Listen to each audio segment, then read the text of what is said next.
Hello, my dear students, welcome to my YouTube channel HR Sir English Classes।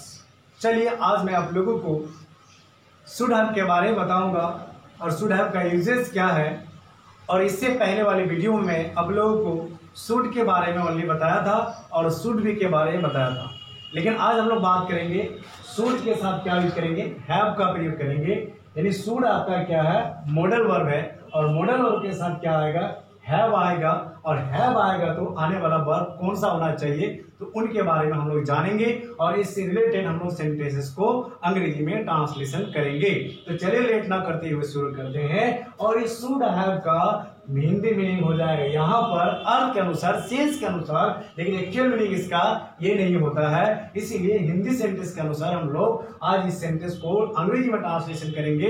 Hindi sentence के अंत में रहेगा क्या, चाहिए था, जैसे उसे अंग्रेजी सीखना चाहिए था, मुझे पढ़ना चाहिए था, मुझे लिखना चाहिए था, उसे गाना गाना चाहिए था। इस तरह से हिंदी सेंटेंस के अंत में अगर चाहिए था अगर रहेगा तो उसके लिए हम किसका प्रयोग करेंगे, शुड हैव का प्रयोग करेंगे। किसका प्रयोग करेंगे, शुड हैव का प्रयोग करेंगे। शुड के साथ हम किसका प्रयोग करेंगे, हैव का प्रयोग करेंगे। और हैव जब भी आएगा उनके साथ वर्ब थ्री का प्रयोग किया जाता है। तो चलिए एक सेंटेंस लेते हैं, उसके बाद हम लोग सेंटेंस को बनाएंगे। जैसे अगर मैं स्ट्रक्चर दे दूं आपको तो और भी आपके लिए बेहतर होगा। जैसा आप यूज करेंगे, सब्जेक्ट होगा और सब्जेक्ट के बाद हम किसका प्रयोग करेंगे, शुड का प्रयोग करेंगे। किसका प्रयोग करेंगे, शुड का प्रयोग करेंगे। और शुड के बाद हम किसका प्रयोग करेंगे, हैव का प्रयोग करेंगे।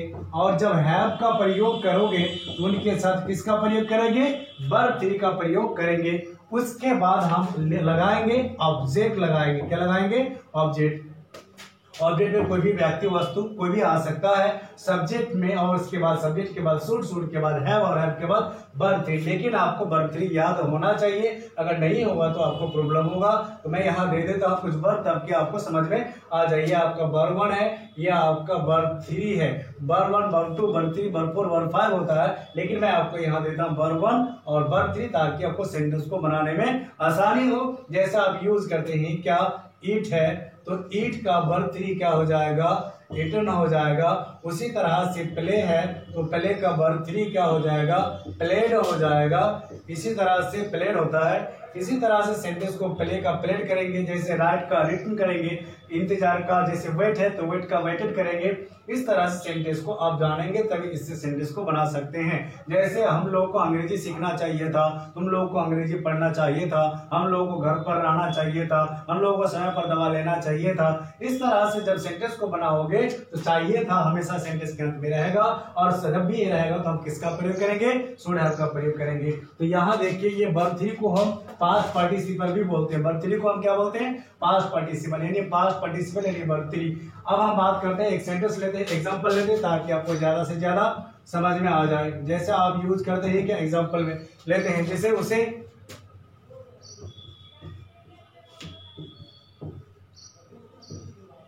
समय पर दवा लेना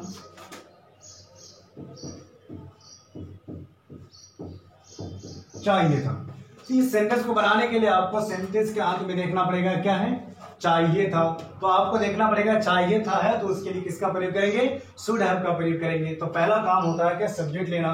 तो सब्जेक्ट जब भी लेंगे तो यहाँ सब्जेक्ट क्या ही है और ही के साथ क्या लगाएंगे, आप शुड लगाएंगे। और शुड के बाद आप क्या यूज करेंगे, हैव का प्रयोग करेंगे। तो शुड हैव। उसके बाद आप जानते हैं लेना।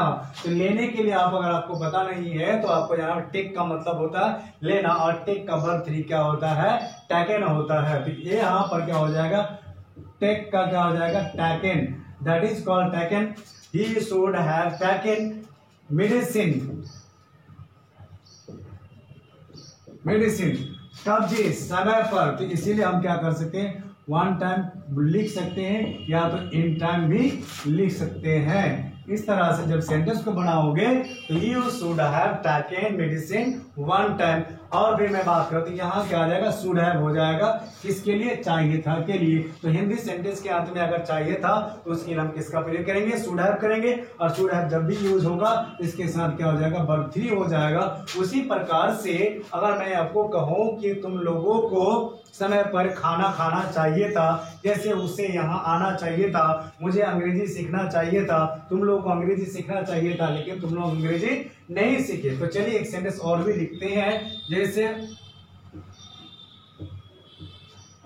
तुमको उसके लिए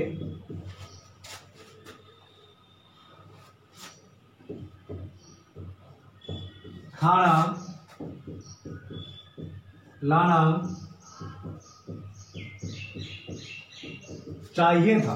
बात को समझिए, सेंटेंस लग रहा है आपको बड़ा है, लेकिन बड़ा सेंटेंस नहीं है। आपको देखना पड़ेगा लास्ट में क्या है, चाहिए था, और यहाँ क्या है, सब्जेक्ट है, तो सब्जेक्ट आपको क्या लगाना पड़ेगा, यू है, तो उसके बाद यहाँ क्या लगाएंगे, आप शुड लगाएंगे, और शुड के बाद आप यूज करेंगे हैव, तो शुड हैव हो गया। उसके बाद लाने के लिए क्या होता है, बीइंग, बीइंग का वर्ब 3 हो जाएगा ब्राउट, लेकिन आपको अगर ब्राउट वर्ब 3 अगर मालूम नहीं है तो सेंटेंस आप बना नहीं सकते हैं। यू शुड हैव ब्राउट क्या जी, खाना, खाना के लिए क्या होता है, फूड, या तो हम गेस कर सकते हैं यहाँ पर फूड हो गया। You should have brought food, किसके लिए, उसके लिए, तो यहाँ क्या यूज करेंगे, फॉर हिम, यानी ये इसके लिए, किसके लिए, फॉर हिम, मेरे लिए होगा तो फॉर मी, तुम्हारे लिए होगा तो फॉर यू। इस तरह से सेंटेंस को बनाएंगे। जब कभी भी सेंटेंस को बनाना है शुड हैव से बनाना, और शुड हैव जब भी यूज करेंगे उनके बाद हम वर्ब 3 का प्रयोग करेंगे, उसके बाद ऑब्जेक्ट अदर वर्ड जितना भी यूज करना चाहते हैं कर सकते हैं। चलिए और भी मैं सेंटेंस को देता हूँ ताकि आपको समझ में ज्यादा से ज्यादा आ जाए। जैसे आपको अगर मैं कहूँ तुम लोगों को सोना चाहिए था लेकिन तुम लोग सोए नहीं, इस तरह से सेंटेंस को जब कभी भी बनाओगे तो उसके लिए किसका प्रयोग करेंगे, शुड हैव का प्रयोग करेंगे। तो शुड हैव जब भी होगा उनके साथ किसका प्रयोग होगा, वर्ब 3 का प्रयोग होगा। अगर मैं एक सेंटेंस लूं, जैसे तुम लोगों को सोना चाहिए था, उसे सोना चाहिए था, जैसे मैं कहूं उसे सोना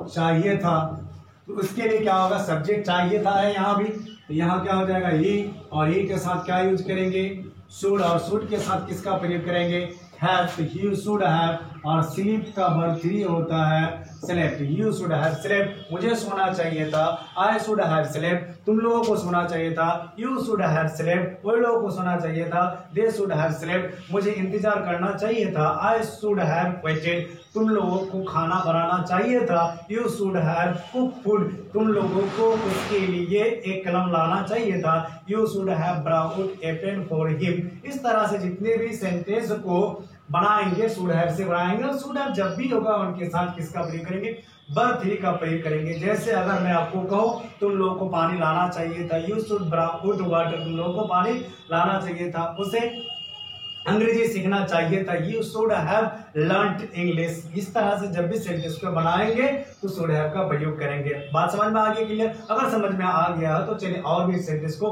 बनाते हैं। जैसे इसको नेगेटिव बनाना है तो इसको सेंटेंस को नेगेटिव बनाने के लिए हम शुड के बाद किसका प्रयोग करेंगे, नॉट का प्रयोग करेंगे। तो इस सेंटेंस को मैं लेता हूं नेगेटिव बनाने के लिए।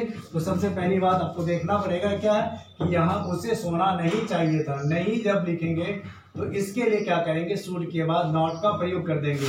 You should not have slept, उसे सोना नहीं चाहिए था। नेगेटिव बनाने के लिए शुड के बाद नॉट और हैव से पहले नॉट का प्रयोग करेंगे। तो इस तरह से सेंटेंस को बनाने के लिए जब भी इंट्रोगेटिव बनाना है तो शुड को पहले कर देना है, यानी क्या से शुरू होगा तो शुड को पहले कर देना है। अब सेंटेंस आपका बन जाएगा। Thank you for watching this video. Like, comment, share and subscribe.